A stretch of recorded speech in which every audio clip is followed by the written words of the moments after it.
Howard Phillips Lovecraft.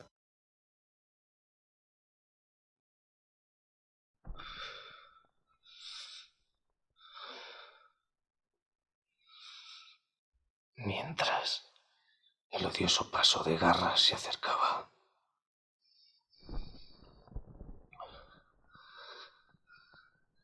La conducta de esa criatura era realmente extraña.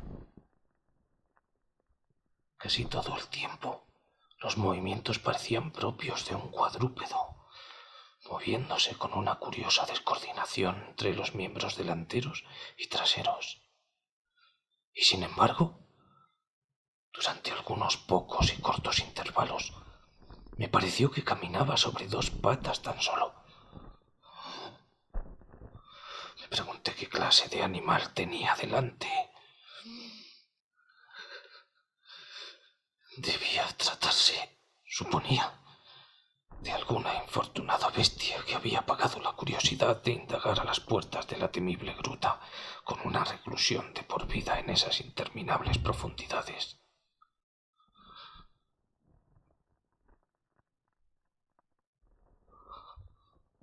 Sin duda, se alimentaba de peces ciegos, murciélagos y ratas de la cueva, así como de los peces comunes que nadaban en los manantiales del río Verde, el cual comunica por vías ocultas con las aguas de la caverna.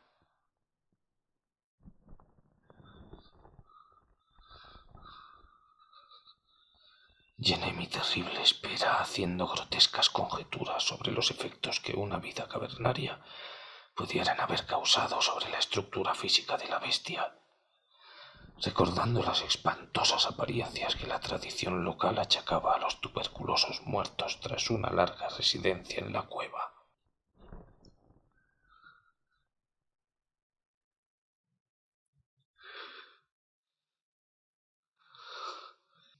Entonces, con un sobresalto, recordé que, aun en el caso de lograr matar a mi antagonista, nunca llegaría a contemplar su apariencia, dado que mi antorcha se había extinguido hacía tiempo y no tenía encima ni una cerilla.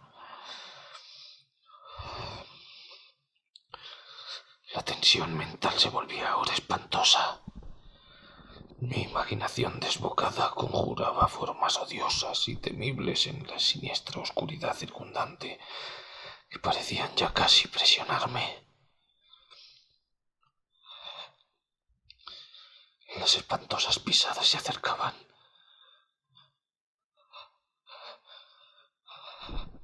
Cerca. Más cerca.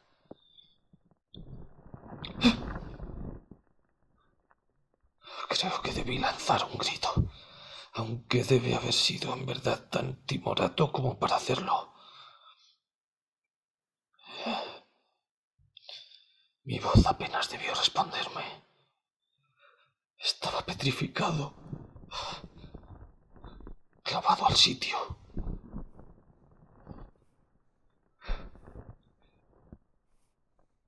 Dudaba de que mi brazo derecho me respondiera lo bastante como para disparar sobre el ser llegado el momento crucial. El inexorable Pat de pisada está al alcance de la mano, ya muy cerca.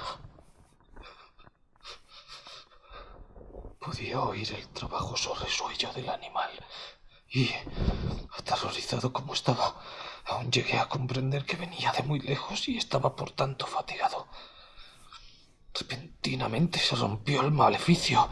Mi brazo derecho, guiado por mi siempre fiable oído, lanzó con todas sus fuerzas el pedazo de caliza, de bordes agudos que sostenía, impulsándolo hacia el lugar de la oscuridad de donde provenían resuello y pisadas.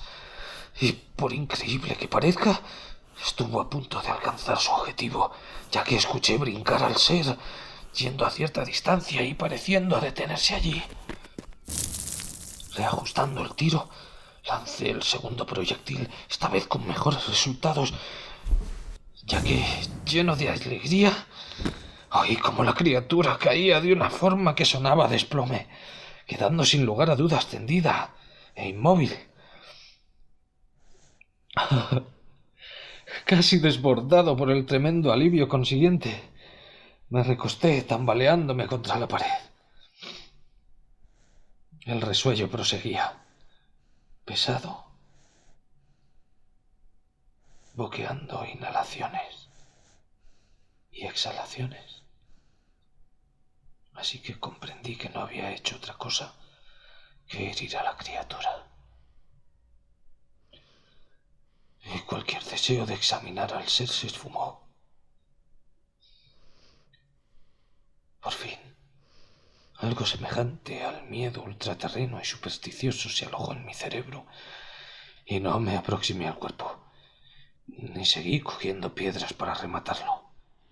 En vez de eso, eché a correr tan rápido como pude y tanto como me lo permitía mi frenético estado por donde había llegado. Bruscamente escuché un sonido, o mejor, una sucesión regular de sonidos. Al instante siguiente se habían convertido en un golpeteo claro y metálico. Ahora no había duda. Era el guía. Y entonces grité, chillé, vociferé, incluso aullé de alegría contemplando en los techos abovedados la luminosidad débil y resplandeciente que yo sabía era el reflejo del brillo de una antorcha aproximándose. Corrí al encuentro del resplandor y, antes de comprender del todo lo que hacía, estaba a los pies del guía, abrazándole las botas, balbuceando a pesar de mi reserva ostentosa de una forma que resultaba de lo más insensata y estúpida, barbotando mi terrible historia y a la vez aturullando a mi oyente con mis demostraciones de gratitud. El guía había notado mi ausencia cuando el grupo volvió a la entrada de la cueva y, llevado por su intuitivo sentido de la orientación, había procedido a realizar una exploración exhaustiva de los pasadizos frente a los que me viera por última vez, localizando mi paradero tras una búsqueda de unas 4 horas.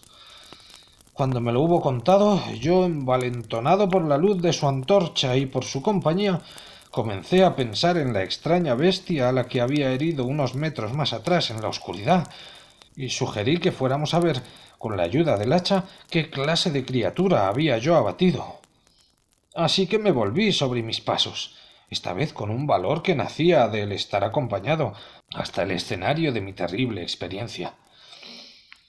Pronto descubrimos un cuerpo blanco en el suelo, más blanco aún que la propia caliza resplandeciente. Avanzando con precaución, prorrumpimos en simultáneas exclamaciones de asombro, ya que de todos los monstruos antinaturales que pudiéramos haber contemplado en nuestra vida, este resultaba con mucho el más extraño. Parecía ser un mono antropoide de grandes dimensiones, escapado quizás de algún circo ambulante. Su pelaje era blanco como la nieve, debido sin duda a la acción de colorante de una larga existencia en los recintos negros como la tinta de la cueva, pero asimismo aquel pelo era sorprendentemente ralo, faltando por doquier, excepto en la cabeza, donde era tan largo y abundante que caía sobre sus hombros en profusión considerable. El rostro permanecía oculto, ya que la criatura estaba boca abajo. El ángulo de los miembros era también muy singular, explicando empero la alteración de uso que yo antes notara, y por la cual la bestia empleaba unas veces 4 zarpas para desplazarse y otras solo 2. Las manos o pies no eran prensiles, algo que atribuí a su larga estancia en la cueva que, como antes dije, parecía probada por aquella blancura completa y casi ultraterrena tan característica de toda su anatomía. No parecía dotada de cola. La respiración se había vuelto ahora sumamente débil, y el guía había empuñado su pistola con la evidente intención de rematar a la criatura, cuando un inesperado sonido lanzado por esta última le hizo abatir el arma sin usarla. Aquel sonido era de naturaleza difícil de explicar. No era como los tonos normales que emiten las especies de simios conocidas, y me pregunté si aquella cualidad antinatural no sería el fruto de una larga estancia en silencio total. roto al fin por la sensación provocada por la llegada de luz, algo que la bestia no había visto desde su llegada a la cueva. El sonido, que de lejos puede definirse como una especie de profundo charloteo, proseguía débilmente. De repente, un fugaz espasmo de energía pareció estremecer el cuerpo de la bestia. Las zarpas se movieron convulsivamente y los miembros se contrajeron. Con un espasmo, el cuerpo blanco rodó hasta que el rostro giró en nuestra dirección. Por un instante me vi tan abrumado por lo que mostraban aquellos ojos que no vi nada más. Eran negros. Esos ojos, profundos, tremendamente negros, contrastando espantosamente con la nívea blancura del cabello y carnes. Como en otros moradores de cavernas, estaba profundamente hundidos en las órbitas y carecían completamente de iris. Mirando más detenidamente, vi que se encontraban en un rostro que era menos prognato que el de cualquier mono normal e infinitamente más peludo. La nariz era bastante distinta. Mientras observábamos la extraña visión que teníamos ante los ojos, los gruesos labios se abrieron y brotaron algunos sonidos, tras lo cual el ser se relajó y murió. El guía se aferró a la manga de la chaqueta, temblando con tanta violencia que la luz se estremeció espasmódicamente, proyectando sombras extrañas y móviles sobre los muros de alrededor. Yo no hice gesto, sino que permanecí embaradamente quieto, los ojos espantados fijos sobre el suelo de delante. Y entonces se disipó el miedo, suplantado por asombro, espanto, comprensión y reverencia, ya que los sonidos lanzados por la figura herida que yacía sobre el suelo calcáreo nos habían susurrado la terrible verdad. La criatura que yo había matado, la extraña bestia de la inexplorada caverna, era o había sido en tiempos un hombre.